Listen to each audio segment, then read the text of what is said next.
Hi. Jassie Ashi couples ഞങ്ങൾ ഭാര്യയും ഭർത്താവുമാണെന്ന് അവർ പറഞ്ഞാൽ പോലും ഭർത്താവുമാണെന്ന് നമുക്കറിയാം. പക്ഷെ എന്നാലും കപ്പിൾസ് എന്ന് തന്നെ പറയാം. അവർ കഴിഞ്ഞ ദിവസം മൈ മീഡിയ ഒറിജിനൽസ് എന്ന് പറഞ്ഞിട്ടൊരു യൂട്യൂബ് ചാനലിൽ ഇൻ്റർവ്യൂ കൊടുത്തു. ഒരു 3 പാർട്ടോളം ഉണ്ടായി ഇൻ്റർവ്യൂ. സ്വാഭാവികമായിട്ടും ഇതിൽ ഇവരെ വൈറ്റ് വാഷ്, അവരെ ഭാഗം ന്യായീകരിച്ചും അവരെ വൈറ്റ് വാഷ് ആണ് അവർ സംസാരിക്കുന്നത്. ആഷിക്കിൻ്റെ പാസ്പോർട്ടും പേഴ്സും പിന്നെ ഫോണും ഒക്കെ ആഷിക്കിൻ്റെ വീട്ടുകാർ പിടിച്ചു വെച്ചിരിക്കുന്നു എന്നുള്ള രീതിക്കൊക്കെയാണ് അവർ സംസാരിച്ചത്. ഇപ്പം നമ്മളെക്കുറിച്ചൊരാൾ അല്ലെങ്കിൽ നമുക്ക് അറിയുന്ന ഒരാളെ കുറിച്ചിട്ട് മറ്റൊരാൾ വന്നിരുന്ന് പബ്ലിക്കിൽ കള്ളം പറയാൻ, അത് നമുക്കറിയാം അത് കള്ളമാണെന്ന്. അങ്ങനെ ഇരിക്കാൻ നമ്മൾ തീർച്ചയായിട്ടും അതിന് പ്രതികരിക്കും. ചിലപ്പം സോഷ്യൽ മീഡിയ ആണെങ്കിൽ കമൻ്റ് ആയിട്ടോ അങ്ങനെ, അല്ലെങ്കിൽ നമുക്ക് വിളിച്ച് സംസാരിക്കാൻ പറ്റുന്നതാണെങ്കിൽ, അല്ലെങ്കിൽ തിരിച്ച് ഇതേപോലെ ഒരു വീഡിയോ ആയിട്ടോ, അങ്ങനെ ഏത് രീതിക്കായാലും നമ്മൾ പ്രതികരിക്കും. അതുപോലെ ആഷിക്കിൻ്റെ വീട്ടുകാർ പ്രതികരിക്കാൻ തീരുമാനിച്ചു. കാരണം ആഷിക്ക് അതിൽ വന്നിരുന്ന് പലതും പറയുന്നത് കള്ളമാണ്. അത് ആ ഇൻ്റർവ്യൂ 3 പാർട്ടും എടുത്ത് കണ്ടാൽ തന്നെ നമുക്ക് തോന്നും. ഇപ്പം ആഷിക്കിൻ്റെ വീട്ടുകാർ അതിന് കൗണ്ടർ ചെയ്തില്ലെങ്കിൽ പോലും ആ ഇൻ്റർവ്യൂ കറക്റ്റ് 3 പാർട്ടും ഒരുമിച്ചിരുന്ന് കണ്ടു കഴിഞ്ഞാൽ നമുക്ക് തന്നെ മനസ്സിലാവും ഇവരിതിലെന്തോ എന്തൊക്കെയോ ചില ഭാഗങ്ങൾ കള്ളമല്ലേ പറയുന്നതെന്നുള്ളത്. പ്രത്യേകിച്ച് GCC കൺട്രിയിലുള്ളവർക്കാണെങ്കിൽ ഇതിനു മുമ്പുള്ള ആഷിക്കിൻ്റെ ഈ ജാസിയുടെയൊക്കെ പല വീഡിയോകൾ കണ്ടിട്ടുള്ളവരാണെങ്കിൽ അതിലവർ പറയുന്ന പല കാര്യങ്ങളും കള്ളമാണെന്ന് നമുക്ക് തന്നെ മനസ്സിലാവും. പക്ഷേ ഇതിലിപ്പോൾ ആഷിക്കിൻ്റെ വീട്ടുകാർ അതേ സെയിം യൂട്യൂബ് ചാനലിൽ തന്നെ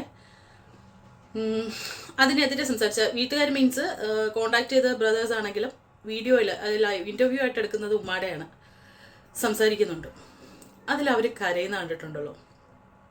അപ്പോഴും അത് ഇന്നലെ ഞാൻ കണ്ടു, കുറേ പേരൊക്കെ എടുത്ത് റിയാക്ട് ചെയ്യുന്നത് കണ്ടു. പക്ഷെ ആ ഉമ്മയുടെ കണ്ണീര് കണ്ടപ്പോൾ എനിക്ക് ആദ്യം ഭയങ്കര ദേഷ്യം വന്നു. ഇവൻ എന്ത് പറയണേന്ന് പറഞ്ഞ് അതിനെതിരെ പ്രതികരിക്കണമെന്ന് കരുതിയിട്ട് ഞാൻ എടുത്തു. പക്ഷെ പിന്നെയും അവസാനം ഉമ്മയുടെ കണ്ണീര് കണ്ടപ്പോൾ വേണ്ട, എന്തിനാ വെറുതെ എന്ന് കരുതിയിട്ട് ഞാനത് വിട്ട. പക്ഷെ ഇന്നലെ രാത്രി കൊണ്ട് എൻ്റെ പൊന്നുമക്കളെ ഈ ആഷിക്ക് ഇതിനെതിരെ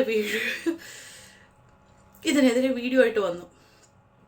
ഉമ്മ അവൻ്റെ തംബ്നെയിൽ തന്നെ ഉമ്മ പറയുന്നതെല്ലാം പച്ചക്കള്ളം എന്ന് പറഞ്ഞിട്ടാണ് തംബ്നെയിൽ ഇട്ടിട്ട്. സ്വന്തം ഉമ്മയടാ, എടാ എന്താ നിന്നെ വിളിക്കേണ്ടേ? എടാ നിന്റെ സ്വന്തം ഉമ്മയാടാ. നിന്നെ ഇത്രത്തോളം അവർ മീൻസ് ഒരു മീഡിയയുടെ മുമ്പിൽ, അവര് പബ്ലിക്കിന്റെ മുമ്പിൽ അങ്ങനെ ഒരുപാട് മറ്റുള്ളവരുടെ മുമ്പിൽ ഒരുപാട് ഇറങ്ങാത്ത ഒരു വ്യക്തിയാണെന്നുള്ളത് നിങ്ങൾക്ക് ആ ഇന്റർവ്യൂ കണ്ടാൽ തന്നെ മനസ്സിലാവും. കാരണം അവർ മുഖം വരെ മറച്ചിട്ടാണ് അവർ വന്നിരിക്കുന്നത്. പഴയ ആൾക്കാരാണ്. നമ്മൾ ഇപ്പോഴത്തെ പിള്ളേരെ പോലെയൊന്നും മറ്റുള്ളവരുടെ മുഖത്ത് നോക്കി അങ്ങനെ, അത് മീൻസ് മുഖത്ത് ഇതാക്കിയിട്ട് അങ്ങനെയൊന്നും ആണുങ്ങളുടെ മുമ്പിൽ ഇറങ്ങി സംസാരിക്കുന്നത്. എന്നിട്ട് പോലും അവർ വന്നിരുന്ന് സംസാരിക്കണമെങ്കിൽ എടാ അത് നിനക്ക് വേണ്ടിയിട്ടാടാ. നിന്നെ അവർക്ക് ഇപ്പോഴും തിരിച്ചു കിട്ടണമെന്ന് വിചാരിക്കുന്ന നിന്റെ ഉമ്മ ആയതുകൊണ്ടാണ്. ആ ഉമ്മ പറയുന്നത് കള്ളമാണെന്ന് പറഞ്ഞിട്ട് നീ വന്നിരുന്ന് സംസാരിച്ചപ്പോൾ പിന്നെ എങ്ങനെയാണ് ഞങ്ങളൊക്കെ പ്രതികരിക്കാതിരിക്കുന്നത്? എനിക്കുണ്ട് ഉമ്മ. ഈ ലോകത്തിലുള്ള ഏതൊരു ജീവജാലം, അത് മനുഷ്യൻ തന്നെ ആവണമെന്നില്ല, അതും പറക്കുന്നത് അമ്മയിലൂടെയാണ് അല്ലേ? അമ്മ ഇപ്പോൾ നമ്മളെക്കുറിച്ച് അല്ലെങ്കിൽ നമുക്ക് ഇഷ്ടപ്പെടാത്ത രീതിക്ക് അങ്ങനെയൊക്കെ ബിഹേവ് ചെയ്യുന്ന ചുരുക്കം ചിലരുണ്ടാവും. എങ്കിൽ പോലും നമ്മൾ അവരെങ്ങനെ ഇതാകുകയാണ് ചെയ്യുന്നത്. അതും ആണും പെണ്ണും അല്ലാത്ത ഒരുത്തിന് വേണ്ടിയിട്ട്. ഞാൻ അറിയാൻ വേണ്ടിയിട്ട് ചോദിക്കുകയാണ്. അവർ പറയുന്നുണ്ട് ഏത് മതവും ആയിക്കോട്ടെ, പെണ്ണാണെങ്കിൽ ഞാൻ അംഗീകരിക്കും. തീർച്ചയായിട്ടും അവർക്ക് അവരുടെ തലമുറ, അവരുടെ മകന്റെ തലമുറ ഇനി നശിച്ചു പോകരുത് എന്ന് ആഗ്രഹമുള്ളത് കൊണ്ടല്ലേ അവരിങ്ങനെ ഇതാകുന്നത്. നിങ്ങളിലൂടെ അടുത്തൊരു തലമുറയെ സൃഷ്ടിക്കാൻ കഴിയില്ല എന്ന് ബോധ്യമുള്ളത് കൊണ്ടല്ലേ. നിന്റെ ഇഷ്ടം ഇങ്ങനെയാണ്, നീ ഇങ്ങനെ ജീവിക്കുള്ളൂ എന്ന് പറഞ്ഞിട്ട് ഞാൻ അതിൽ ഊന്നി പറയുന്നുണ്ട് ജാസിയുടെ കണ്ണീര്. ജാസിക്ക് കൊടുത്ത വാക്ക്. എടാ അപ്പം നിന്റെ ഉമ്മയുടെ കണ്ണീരല്ലേ? നിന്റെ ഉമ്മയുടെ കണ്ണെന്ന് വരുന്നത് കണ്ണീരല്ല, പച്ചവെള്ളം, മറ്റേ കോർപ്പറേഷൻ ടാങ്കിൽ നിന്ന് വരുന്ന വെള്ളമാണ്. നിന്റെ ഉമ്മ അടുത്ത് നിനക്കൊരു കടമയില്ല. അല്ലെങ്കിൽ നിന്റെ ഉമ്മാക്ക് ഇതൊക്കെ അറിഞ്ഞു വെച്ചിട്ട് കണ്ണടച്ച് ഇരുട്ടാക്കുകയാണ് ആഷിക്ക് ചെയ്യുന്നത്. അപ്പോൾ പിന്നെ അതിൽ നമുക്ക് അവനോട് പറഞ്ഞു നിൽക്കാൻ പറ്റത്തില്ല. 1-2 കാര്യങ്ങൾ ആഷി പറഞ്ഞത് വളരെ കള്ളമാണെന്നുള്ളത് ഉമ്മ തന്നെ വന്നിരുന്നവിടെ പറയുന്നുണ്ട്. പിന്നെ അതിൽ എന്താ തെളിവെന്ന് നമുക്ക് ചോദിക്കേണ്ടി വരില്ല. കാരണം അവരുടെ കണ്ണീര് തന്നെയാണ് അവിടെ നമുക്ക് എന്തിനെക്കാട്ടിലും വലുതായിട്ട് നിൽക്കുന്നത്. 1-2 കാര്യങ്ങൾ ആഷി അതിൽ പറയുന്നുണ്ട്. അതിലൊരു വീഡിയോ, അത് നേരത്തെ ഞാൻ കണ്ടിട്ടുള്ളതാണ്. ആ ഒരു വീഡിയോ കൂടി ഞാൻ എടുത്തു വെച്ചിട്ടുണ്ട്. അതിൽ പറയുന്നുണ്ട് ആഷി ഇതിനു മുമ്പ് ഒരു നന്ദിനി റെഡ്ഡിയുടെ കേസിൽ വന്നപ്പോൾ മേക്കപ്പ് ചെയ്ത് അന്ന് വന്നെന്ന് ഭയങ്കര സീരിയസ് ആയിട്ട് പറഞ്ഞാലും ഇപ്പോൾ അത് പറയുന്നത് ലിപ്സ്റ്റിക്ക് തേച്ച് മേക്കപ്പ് ഇട്ടിട്ടാണ് വന്നതെന്നൊക്കെ ആഷി അതിൽ പറയുന്നുണ്ട്. പക്ഷെ ആഷിയുടെ ഉമ്മ പറയുന്നുണ്ട് ആ സമയത്ത് വിളിച്ച് കരഞ്ഞു, എന്നെ ഇങ്ങനെ അടിച്ചു ഉമ്മ എന്ന് പറഞ്ഞ് കരഞ്ഞു, അപ്പം ഞാൻ എങ്ങനെ സഹിക്കുമെന്ന് ആ ഒരു ഉമ്മ ചോദിക്കുന്നുണ്ട്. മേക്കപ്പ് ഇട്ട് നാട്ടുകാരെ വന്ന് പറ്റിച്ചത് ഓക്കെ, സ്വന്തം ഉമ്മയെ വിളിച്ച് ഇവൻ കരഞ്ഞത് വെറുതെയാ? ആ വീഡിയോ ഞാൻ ഇവിടെ ഒന്ന് ജസ്റ്റ് കൊടുക്കാം. നിങ്ങൾ അതിൽ എന്നിട്ട് ഒരു കാര്യം എനിക്ക് പറയാനുണ്ട്. ജസ്റ്റ് ആ വീഡിയോ ഒന്ന് നിങ്ങൾ നോക്കിയോ. അപ്പോൾ എനിക്കിതിൽ നിന്ന് എങ്ങനെയെങ്കിലും പുറത്ത് വരണം. ഞാൻ അതിനുവേണ്ടി ഒരുപാട് അടിയൊക്കെ കൊണ്ട് എൻ്റെ വീട്ടിലൊക്കെ വിളിച്ചപ്പോൾ വീട്ടുകാരൊക്കെ തിരിച്ച് വാന്നാണ് പറയുന്നത്. പിന്നെന്താ, ഈ റിലേഷൻഷിപ്പ് എന്ന് പറയാൻ പറ്റില്ല. എൻ്റെ ഒരു ഫ്രണ്ടായിട്ട് ഞാൻ അതുവരെ കണ്ടത്. പിന്നെ അവൻ പറഞ്ഞ് എൻ്റെ കൂടെ അങ്ങനെ നിൽക്കണം, അങ്ങനെയാണ് അവൻ്റെ ഒരു വാക്കുകൊണ്ടും പിന്നെ അവൻ്റെ ഒരു ഇതിനു കൊണ്ട് നിൽക്കുന്നത്. എല്ലാ വീഡിയോസും കണ്ട ഗൈസിന് അറിയാം, ഒരു ഹാപ്പിനെസ് ഇല്ലാത്ത വീഡിയോസാണ് എല്ലാം. അറിയാമല്ലോ, ഞാൻ എനിക്ക് കൂടുതൽ ആക്ട് ചെയ്യാൻ നടക്കാറില്ല. ഞാൻ ഒരു ഷോപ്പിൽ പ്രൊമോഷന് കയറിയിരിക്കുകയാണ്. ആ പ്രൊമോഷന് വേണ്ടിയിട്ട് ഞാൻ ആ വീഡിയോക്ക് നിൽക്കുന്നതടക്കം. ഓക്കെ, പ്രൊമോഷന് വേണ്ടിയിട്ട് ഞാൻ ആ വീഡിയോക്ക് നിൽക്കുന്നതടക്കം. പിന്നെന്താ, എനിക്ക് വേറെ ജോബൊക്കെ കിട്ടി ഞാനൊക്കെ സെറ്റായി നാട്ടിൽ പോയിട്ട് വരാറുമ്പോൾ ഇവ എൻ്റെ നാട്ടിലേക്ക് വിടില്ല. എൻ്റെ പാസ്പോർട്ടൊക്കെ വാങ്ങി വെച്ച് ഭയങ്കര ബ്ലോക്കിങ്. അപ്പോൾ ഒരു ഹെൽപ്പിന് വേണ്ടി തന്നെ നന്ദിനി റെഡ്ഡി പറഞ്ഞ പെൺകുട്ടിനെ പോയി കണ്ട് സംസാരിച്ചപ്പോൾ അവൾ പറഞ്ഞാൽ ഹെൽപ്പ് ചെയ്യാം, നല്ല രീതിയിൽ ഹെൽപ്പ് ചെയ്യുമ്പോഴത്തേനും നിങ്ങൾ ഇവിടെ കണ്ടിട്ട് ഗൈസ് ഇവിടെയൊക്കെ ഭയങ്കര പെയിനാണ് കണ്ടത്. അതൊക്കെ കടിച്ച പാടാണ്. ഇതെന്നെ കടിച്ച് മൊബൈലിൻ്റെ ഇത് വെച്ച് കുത്തിയതാണ്. അപ്പോൾ ഇതൊക്കെ അടിക്കുമ്പോൾ ഇതൊക്കെ നെഗപ്പാടാണ് ഗൈസ്. പിന്നെന്താ, സത്യം പറഞ്ഞാൽ 3 മിനിറ്റ് ഉള്ളൂ വീഡിയോ, അതിൽ ഫുള്ളായി സംസാരിക്കാൻ പറ്റില്ല. ഞാൻ അടുത്ത എന്തായാലും ഇതിനെക്കുറിച്ച് കണ്ടോ ഗൈസ്. നിങ്ങൾ എൻ്റെ ഈ പാടൊക്കെ കണ്ടു എന്ന് പറഞ്ഞിട്ട് അന്ന് വന്നിരുന്നിട്ട്, അതായത് ജാസിയായിട്ട് അടി നടന്ന സമയത്ത് എനിക്ക് തോന്നുന്നു 1.5 വർഷമായി കാണുമായിരിക്കും. 1 വർഷമാണെന്ന് തോന്നുന്നു. ആ സമയത്ത് ഇവനിട്ട വീഡിയോ ആണ്. നഖം കൊണ്ട പാട്, ഈ താടിയുടെ ഇടയിൽ കടിച്ച പാട്, ഇതൊക്കെ കാണിക്കുന്നത് അന്ന് ശരിക്കും ലിപ്സ്റ്റിക് ഇട്ടിട്ട് വന്ന് കാണിച്ചു എന്നാണ് പറയുന്നത്. ശരി, ഈ പാടൊക്കെ ലിപ്സ്റ്റിക് ഇട്ട് ചുവന്ന കളർ വരുത്തി എന്ന് പറയാം. അവൻ്റെ ഈ സൈഡിലായിട്ട്, ഈ കവിളുടെ ഈ സൈഡിലായിട്ട് ഒരു പാട് കാണിക്കുന്നുണ്ട്. അവിടെ നിങ്ങൾ ഈ വീഡിയോയിൽ 2 കവിളും ശ്രദ്ധിച്ചാൽ മനസ്സിലാവും. ഈ പാടുള്ളിടത്ത് നല്ല നീര് വന്നിരിപ്പുണ്ട്. ഈ കളറ് ലിപ്സ്റ്റിക് ഇട്ട് വരുത്തി എന്ന് പറയാം. ഈ നീരെങ്ങനെ വരുത്തി, അത് ഏത് തരം മേക്കപ്പ് ആണെന്നുള്ളതൊന്ന് പറഞ്ഞു തരാമോ? 2 കവിള് ശ്രദ്ധിച്ചാൽ മനസ്സിലാവും. ഇപ്പുറത്തെ കവിള് നല്ല നീര് വന്നിരിപ്പുണ്ട്. ഇടി കിട്ടിയിട്ട് ഇടിച്ചു, അടി നടന്നു. അത് അന്ന് സമ്മതിച്ചതാണ്. പക്ഷെ ഇന്നലെ വന്നിരുന്നു അത് വൈറ്റ് വാഷ് ചെയ്യുന്നത്. അതേസമയം ആ ഉമ്മ പറയുന്നുണ്ട്, എന്നെ വിളിച്ച് കരഞ്ഞു, എന്നെ ഇങ്ങനെ എല്ലാം ഉപദ്രവിക്കുന്ന ഉമ്മ എന്ന് പറഞ്ഞ് എന്നെ വിളിച്ച് കരഞ്ഞു. അപ്പോൾ അവർ ചോദിച്ചു, നീ ഒരു ആൺകുട്ടിയല്ലേ, എന്തിനിങ്ങനെ ഇടി കൊണ്ടിട്ട് നിൽക്കണമെന്ന്. നമ്മൾ കാണുന്ന കണക്കല്ല കേട്ടോ. ജോസിക്ക് നല്ല ആരോഗ്യം. നമുക്ക് അടുത്ത് നിന്ന് കാണുമ്പോൾ മനസ്സിലാവും ശരിക്കും ഒത്തൊരാണാണ്. നല്ല ഹൈറ്റും വെയിറ്റും നല്ല ബോഡിയൊക്കെ ഉള്ള നല്ല ഒത്തൊരാണ്. ഞാൻ വളരെ അടുത്ത് നിന്ന് കണ്ടിട്ടുണ്ട്. അതുകൊണ്ടാണ് ഞാൻ പറയുന്നത് ശരിക്കും നല്ല ഒത്തൊരാണാണ് ജാസി. ഇവിടെ നമുക്ക് പരിചയമുള്ള ഒരു സലൂണിൻ്റെ ഉദ്ഘാടനത്തിന് വന്നിട്ടുണ്ട്. ഉദ്ഘാടനത്തിനാണോ വാർഷികത്തിന് വന്നിട്ടുണ്ടായിരുന്നു. അപ്പോൾ ഈ നമുക്കിപ്പോൾ പറയാം ഒരു 3-4 അടി ഡിസ്റ്റൻസിൽ നിന്നിട്ട് ഞാൻ കണ്ടിട്ടുണ്ട്. നല്ല കൈയൊക്കെ നല്ല ഉരുക്ക് പോലെ ഇരിക്കണം. ശരിക്കും ആൺകുട്ടിയായിട്ട് വന്നത് എന്ത് രസമാണെന്നറിയാമോ? എനിക്ക് പലപ്പോഴും തോന്നുന്ന ഒരു ഡൗട്ട്. ആദ്യമൊക്കെ ഞാൻ സപ്പോർട്ട് ചെയ്തിരുന്നു കേട്ടോ. കാരണം എനിക്ക് സഹതാപമായിരുന്നു. എന്തിന് ദൈവം ഇങ്ങനെ അവരെ സൃഷ്ടിച്ചു എന്നൊരു മൈൻഡായിരുന്നു എനിക്ക്. പാവം അവർ വിചാരിച്ചിട്ടാണോ? പിന്നെ ഞാൻ ചിന്തിച്ചു, ഓക്കെ, ഇവർക്ക് കുറച്ച് കൂടുതൽ ഇതിനെക്കുറിച്ച് അറിഞ്ഞപ്പോൾ ഹോർമോൺ കുത്തിവെച്ചിട്ട് മീൻസ് സ്ത്രീകളുടെ ഹോർമോൺ കുത്തിവെച്ച് ഇതാക്കണം. അപ്പോൾ അങ്ങനെയാണെങ്കിൽ ചിലപ്പോൾ എവിടെയൊക്കെയോ അങ്ങനെ ഞാൻ പെണ്ണാണെന്നുള്ളൊരു ചിന്ത മനസ്സിൽ വന്നു കഴിഞ്ഞാൽ ഈ പെണ്ണുങ്ങളുടെ ഹോർമോൺ കുത്തിവെക്കുന്നതിന് പകരം നല്ലൊരു കൗൺസിലിംഗ് അടുത്ത് ഇതേപോലെ ആണുങ്ങളുടെ തന്നെ ഹോർമോൺ കുത്തിവെച്ചുകൂടെ കുറച്ചുകൂടെ ഇതാവില്ല എന്ന് ഞാൻ ചിന്തിച്ചു. കാരണം ഇത് ഭയങ്കര ഒരു മെൻ്റലി ആയാലും അല്ലാതെ ഫിസിക്കലി ആയിരുന്നാലും ശരീരത്തിനെ അത്രത്തോളം കീറി മുറിച്ച് വേദനിപ്പിച്ചുകൊണ്ടാണ് ഇങ്ങനെ ഒരു ട്രാൻസ്ഫോർമേഷൻ ഇവർ നടത്തുന്നത്. എന്നിട്ട് എന്താ ഇവർ നേടുന്നതെന്നുള്ളതാണ്. ബൈ ബർത്ത് അങ്ങനെ ആവുന്നവരുടെ കുറിച്ചല്ല ഞാൻ പറയുന്നത് കേട്ടോ. എല്ലാവരും അങ്ങനെയൊന്നല്ല. മറ്റേ ഹെയ്തി എന്നൊക്കെ പറഞ്ഞിട്ട് ഒരാളുണ്ട്. അവരെന്ന് പറയുമ്പോൾ ബൈ ബർത്ത് അവർക്ക് അങ്ങനെയായിരുന്നു. തീർച്ചയായിട്ടും അവരെയൊക്കെ നമ്മൾ എത്രത്തോളം അംഗീകരിക്കുന്നുണ്ട്. സീമ വിനീത്, നമ്മൾ എന്തെങ്കിലും അവരുടെ കല്യാണം ഇപ്പോൾ കഴിഞ്ഞു, ആരെങ്കിലും അവർക്ക് വന്ന് നെഗറ്റീവ് പറയുന്നുണ്ടോ? അവരെ അത്രത്തോളം നമ്മൾ അംഗീകരിക്കുന്നത് എന്തുകൊണ്ടാണ്? പക്ഷെ ഇവിടെ ഇവർക്ക് മേലെ നിൽക്കുന്ന വാള് ആ ഉമ്മയുടെ കണ്ണീരാണ്. ഒരിക്കലും എൻ്റെ മകൻ ഇങ്ങനെ ഒരു ജീവിതം കൊടുക്കാൻ പറ്റില്ല. പ്രസവിച്ച് വളർത്തി ഇത്ര ആക്കി അവർക്ക് ഒരു പെണ്ണായിരുന്നെങ്കിൽ ഇത്രയും ഇന്നിപ്പോൾ ഈ ആഷിക ജാസിയും കുറ്റം പറയുന്നതിൻ്റെ പകുതി പേരും ചിലപ്പോൾ ഇവരുടെ കൂടെ നിന്നാണ്. അവരൊന്നുമില്ലെങ്കിലും അവർ ഇഷ്ടപ്പെട്ടിട്ടില്ലേ, അവരുടെ പ്രണയം അല്ലെ അംഗീകരിക്കാമെന്ന്. ഇതിപ്പോൾ ഒരിക്കലും പ്രകൃതിക്ക് വിരുദ്ധമായിട്ടുള്ള ഒരു പ്രണയമാണ്.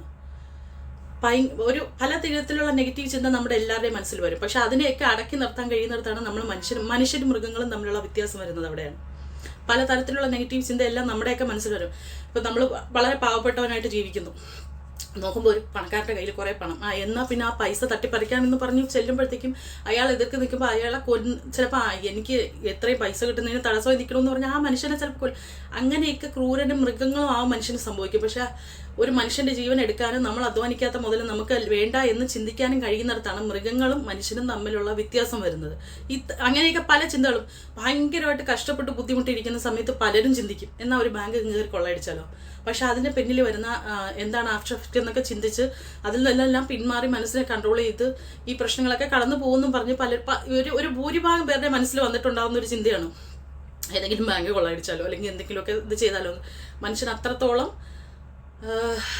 പിടിവിട്ടിരിക്കുന്ന ഒരവസ്ഥയിൽ അവിടെയും മനസ്സിനെ കൺട്രോൾ ചെയ്ത് മുമ്പോട്ട് പോകുമ്പോഴാണ് ഈ മനുഷ്യനെന്ന് പറയുന്ന ഒരു പദവിക്ക് നമ്മൾ അർഹരാകുന്നത്.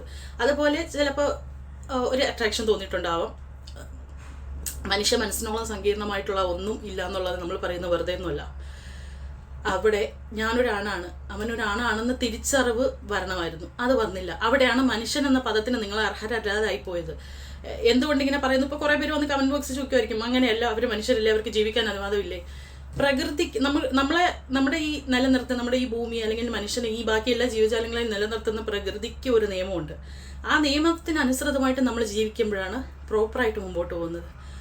ഇവിടെ ഇവർ ലൈഫ് ലോങ് ഇങ്ങനെ ജീവിക്കാൻ തീരുമാനിച്ചാൽ തീരുകയാണ് ഇവരുടെ രണ്ടുപേരുടെ ജീവിതം. ഇവർക്കൊരു തലമുറയില്ല, അവർക്ക് തലമുറ വേണ്ട, അവരുടെ ഇഷ്ടമാണ്, അങ്ങനെ ജീവിച്ചോട്ടെ എന്ന് പറയുമ്പോൾ അപ്പോഴും ജാസിയുടെ ഉമ്മാക്ക് ചിലപ്പോൾ അങ്ങനെ ഉണ്ട്, അങ്ങനെ കടുംപിടുത്തം പിടിക്കാൻ പറ്റില്ല എന്നുള്ളതായിരിക്കാം. പക്ഷേ ആഷിഖിൻ്റെ ഉമ്മാക്ക് അത് അംഗീകരിക്കാൻ പറ്റില്ല. തീർച്ചയായിട്ടും ആഷിഖിന് ഈ ഭൂമിയിലേക്ക് ജന്മം നൽകി 9 മാസം ചുമന്ന് പ്രസവിച്ച് ഈ ഭൂമിയിലേക്ക് ജന്മം നൽകിയ ഒരു ഉമ്മയാണ്.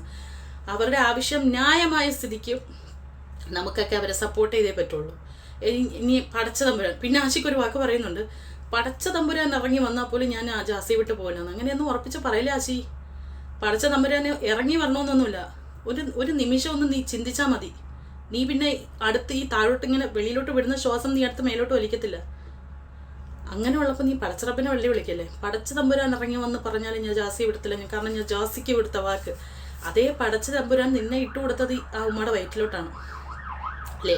അവർ ചുമന്ന് നൊന്ത് പ്രസവിച്ച് നീ ഒരു കല്യാണം കഴിച്ച നിന്റെ ഭാര്യയുടെ കൂടെ നീ ഒരു പ്രസവ മുറിയിൽ കയറിയിരുന്നെങ്കിൽ ചിലപ്പോൾ നീ ഇങ്ങനെയൊന്നും പറയില്ലായിരുന്നു. നിനക്ക് അതൊന്നും അറിയാനുള്ള ഒരു ഇതില്ലല്ലോ. ഒരു സ്ത്രീ ഇപ്പം പ്രസവം തന്നെ വേണമെന്നല്ലോ, പീരീഡ്സ് ആവുന്ന സമയത്ത് മന്ത്ലി മാസത്തിൽ ഒരു തവണ പീരീഡ്സ് ആവുന്ന സമയത്ത് പോലും കടന്നു പോകുന്ന ബുദ്ധിമുട്ടുകൾ അറിയണമെങ്കിൽ നീ നിന്റെ ഉമ്മയോ നിന്റെ പെങ്ങന്മാരോ അല്ലാതെ നിന്റെ ഭാര്യ എന്നുള്ള രീതിക്ക് ഒരു സ്ത്രീയോട് നീ ഇടപഴകണം.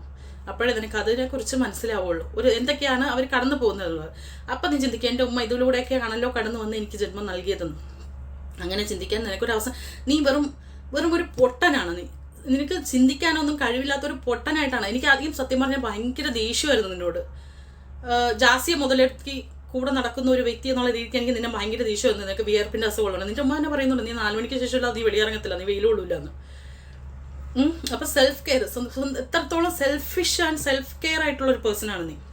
ആ ഒരു രീതിയിൽ സത്യം പറഞ്ഞാൽ ജാസിയേക്കാളേറെ എനിക്ക് വെറുപ്പും അറപ്പും നിന്നോടാണ്, സീരിയസ് ആയിട്ട്.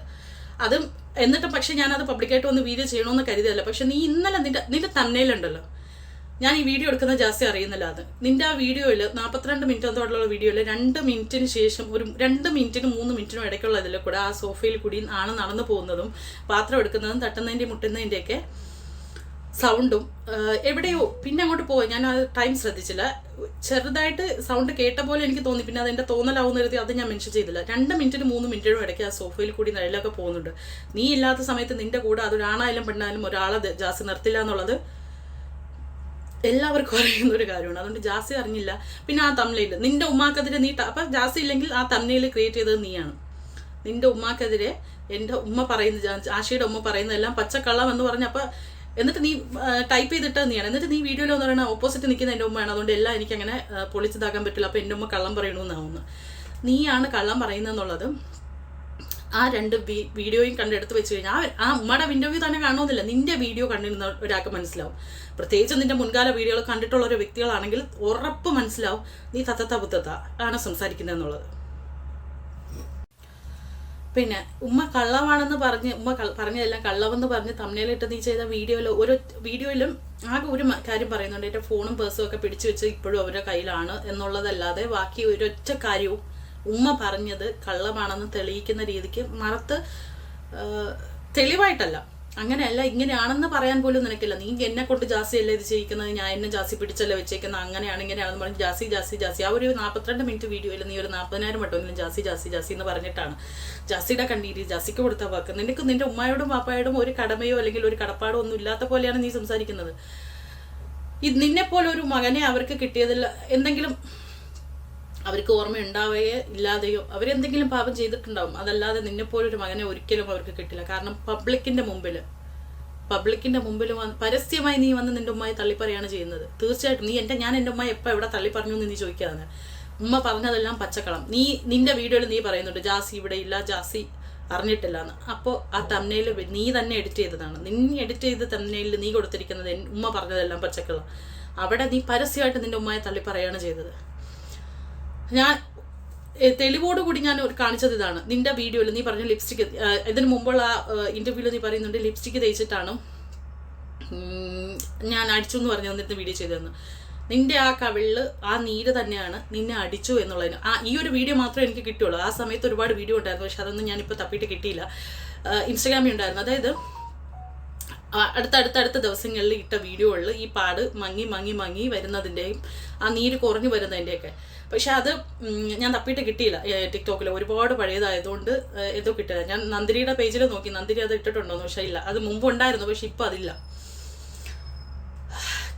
നീ കള്ളമാണ് പറയുന്നതെന്നുള്ളത്. പിന്നെ അതുപോലെ ആ വീഡിയോയിൽ തന്നെ ഞാൻ മറന്നുപോയി, ഈ വീഡിയോയിൽ തന്നെ നീ പറയുന്നുണ്ട് നിന്റെ 17-18 വയസ്സ് പ്രായത്തിലാണ് ജാസിയെ പരിചയപ്പെടുന്നത്. നിനക്ക് 12 വർഷത്തോളമായി 12 വർഷത്തോളമായി ജാസിയുമായിട്ട് അറിയാമെന്ന്.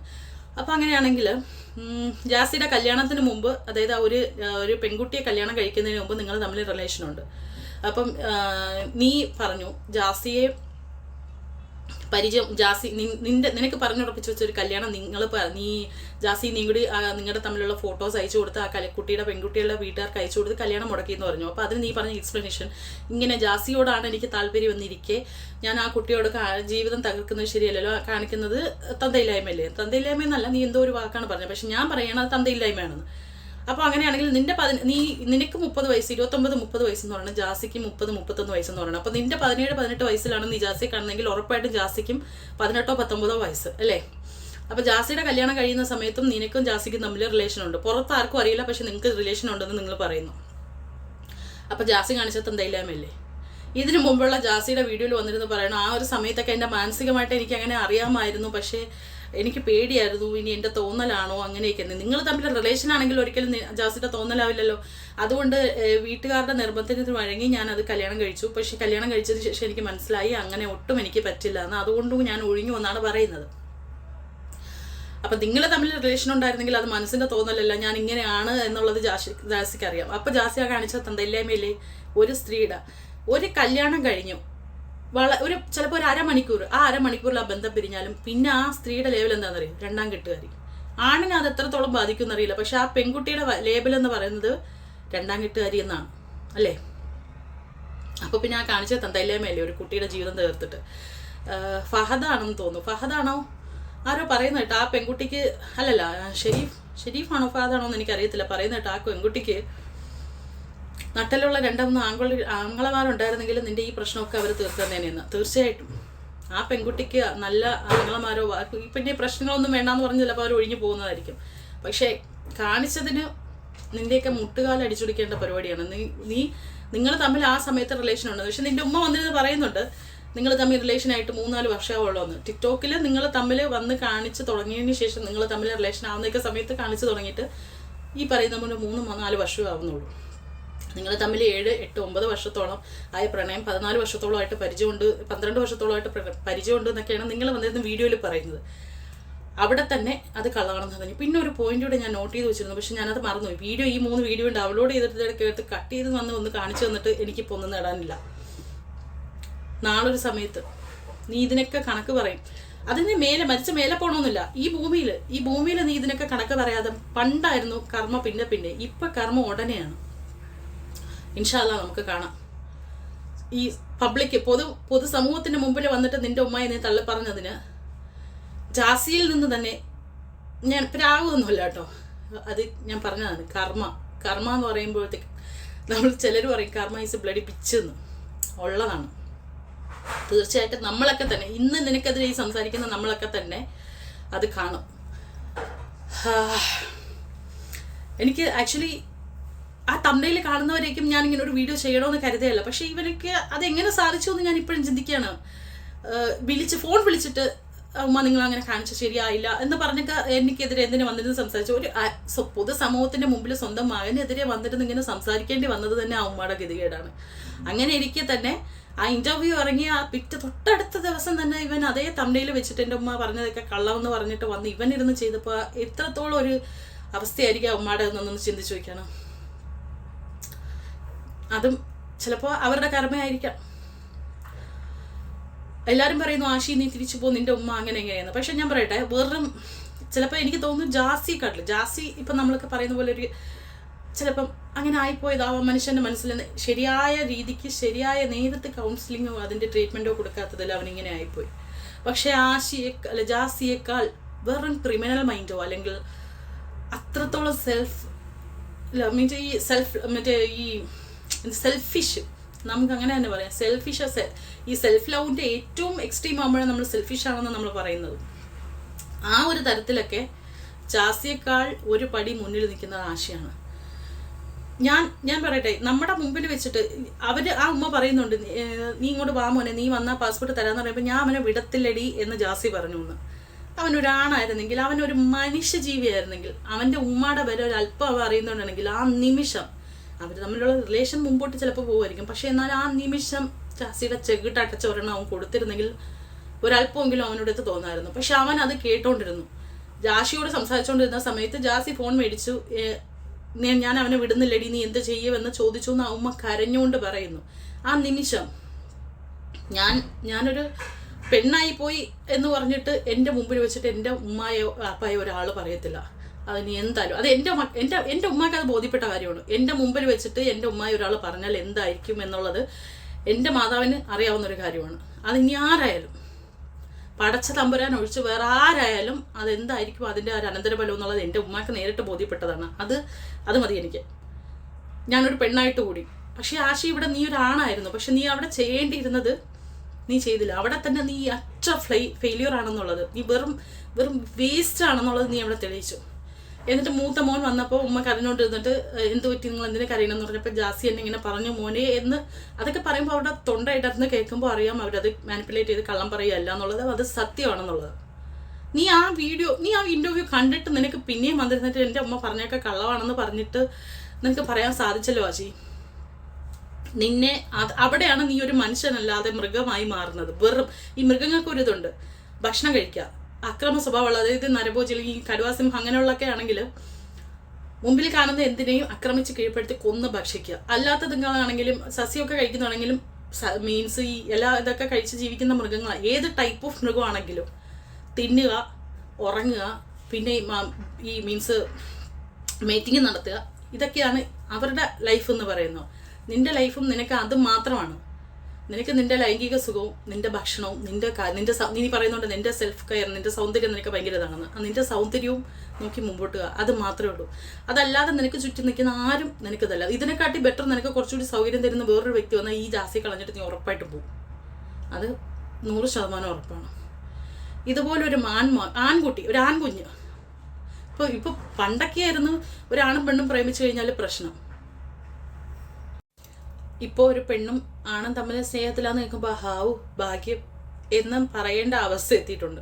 കാരണം പെണ്ണും ആണും പെണ്ണും ആ ഒരു രീതിക്ക് ഭയങ്കരമായിട്ട് വൾഗറായിട്ട് പോയിട്ടുണ്ട്. ഈ മനുഷ്യരിൽ നിന്ന് പണ്ട് മൃഗങ്ങളിൽ നിന്ന് മനുഷ്യനിലേക്ക് പരിണമിച്ചു എന്നായിരുന്നു പറയുന്നത്. ഇപ്പം മനുഷ്യരിൽ നിന്ന് വീണ്ടും മൃഗങ്ങളിലേക്ക് പരിണമിച്ചുകൊണ്ടിരിക്കുകയാണ് ആൾക്കാർ.